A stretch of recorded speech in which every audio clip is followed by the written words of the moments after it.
नुयान समझ जाता है कि भेड़िया भूखा है। उसे वह खाना दे देता है जो खुद के लिए जमा किया था। ये पहली बार था कि अल्फा ने नुयान के हाथों से खाना खाया। अब ये दोनों दोस्त बन चुके हैं। उसके बाद अल्फा एक खरगोश का शिकार करता है जो ये दोनों मिलकर खाते हैं और रात को एक साथ सो जाते हैं। अगली सुबह अल्फा नुयान का मुंह चाट कर उसे जगाता है और जैसे ही वह उठता है तो अल्फा से कहता है, तुमसे कितनी बदबू आ रही है, और वह उसे जबरदस्ती दरिया में फेंक देता है। ये दोनों दरिया में नहाते हैं। यहाँ अल्फा खाने के लिए एक मछली भी पकड़ता है। उसके बाद नुयान वापस अपने सफर पर निकल पड़ता है। रात को वो दोनों आग जलाकर बैठे होते हैं। तब अल्फा कुछ महसूस करता है। हम देखते हैं कि वहाँ कुछ और भेड़िए आते हैं। अल्फा उनके पास जाता है।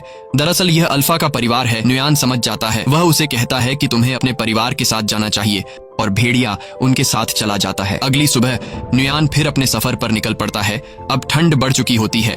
चारों तरफ बर्फ बरस रही होती है और नुयान उसी बर्फ में आगे बढ़ता है। तभी दूर से वह देखता है कि कुछ भेड़िए एक मरे हुए शिकार को खा रहे हैं, जिसमें अल्फा भी शामिल होता है। अल्फा को उसके साथी शिकार नहीं खाने देते हैं। नुयान उसे पहचान लेता है और दौड़कर अल्फा के पास जाने लगता है। तभी दौड़ते वक्त अचानक बर्फ टूट जाती है और नुयान उसमें गिर जाता है। दरअसल यह एक जमी हुई झील होती है। अल्फा को जब पता चलता है तो वह उसकी तरफ दौड़कर भागता है। वह उस बर्फ को कूदकर तोड़ने की कोशिश करता है, लेकिन बर्फ की परत काफी मोटी होती है, इसलिए वह इतनी आसानी से नहीं टूट पाती। पानी के अंदर नुयान की सांसें फूलने लगी थीं। फिर वो जैसे तैसे करके अपना चाकू निकालकर बर्फ की परत को तोड़ लेता है और पानी से ऊपर निकल आता है। और अब एक बार फिर से ये दोनों मिल चुके हैं। नुयान ठंड से बचने के लिए जल्दी से आग जला देता है और अपने कपड़े उतार कर शरीर को गर्म करता है। फिर अगली सुबह अल्फा को साथ लिए नुयान अपना सफर जारी रखता है। थोड़ा सा आगे चलकर उसे एक आदमी दिखाई देता है, जिसे देखकर वह बहुत खुश होता है। लेकिन जब करीब जाकर देखता है तो पता चलता है कि यह आदमी ठंड से जमकर मर चुका होता है। ये देखकर उसे बहुत दुख होता है। उसके बाद नुयान उस आदमी के टेंट के अंदर चला जाता है, लेकिन वहाँ उसे कुछ भी जरूरत का नहीं मिलता। जिसके बाद नुयान उस आदमी का तीर कमान ले लेता है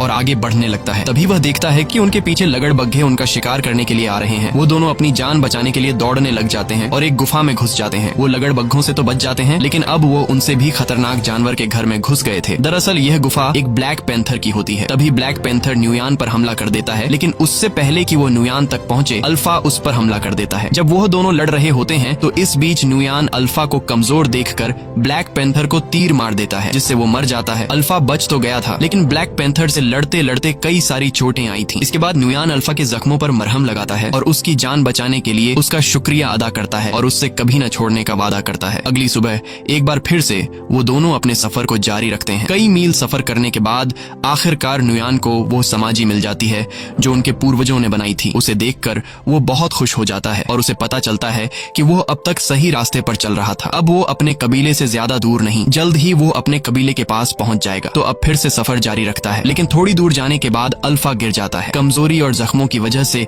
वो अब चलने के काबिल नहीं था। नुयान बिना टाइम जाया किए अल्फा को अपनी गोद में उठाकर कबीले की तरफ बढ़ने लगता है। बर्फीला तूफान बहुत तेज था और कई हफ्तों से नुयान सफर कर रहा था, इसीलिए अब उसे आगे सफर करने में बहुत मुश्किल पड़ रही थी। लेकिन वो हिम्मत नहीं हारता और आहिस्ता आहिस्ता कबीले की तरफ बढ़ता है। एक जगह पहुंचने के बाद उसे दूर से अपना कबीला दिखाई देने लगता है। इस दौरान उसके पिता को भी पता चल जाता है कि दूर से कोई आ रहा है। इतने दिनों बाद अपने घर को देखकर उसकी खुशी का कोई ठिकाना नहीं था। उसके बाद जैसे तैसे करके वो अपने कबीले तक पहुंच जाता है और वहीं पर गिर जाता है। नुयान को देखकर उसके माता पिता दौड़ कर आते हैं। उसे देखकर उन दोनों को यकीन नहीं होता कि ये हमारा बेटा है। वो दोनों मान चुके थे कि हमारा बेटा मर चुका है, लेकिन अब उसे जिंदा देखकर वो बहुत ज्यादा खुश हो जाते हैं। फिर नुयान अपने पिता से कहता है कि अल्फा को बचा लीजिए। यह कहकर नुयान बेहोश हो जाता है। कुछ घंटे बाद जब उसकी आंख खुलती है तो वो अपने घर में होता है। उसके माता पिता और कबीले के लोग चारों तरफ बैठे हुए होते हैं और अल्फा भी उसके पास में ही लेटा हुआ था। लेकिन यहाँ उन्हें पता चलता है कि अल्फा ने कुछ बच्चों को जन्म दिया है। ये देखकर नुयान चौंक जाता है। यानी अल्फा एक भेड़िया थी और प्रेग्नेंट होने के बावजूद अल्फा ने सफर पर नुयान का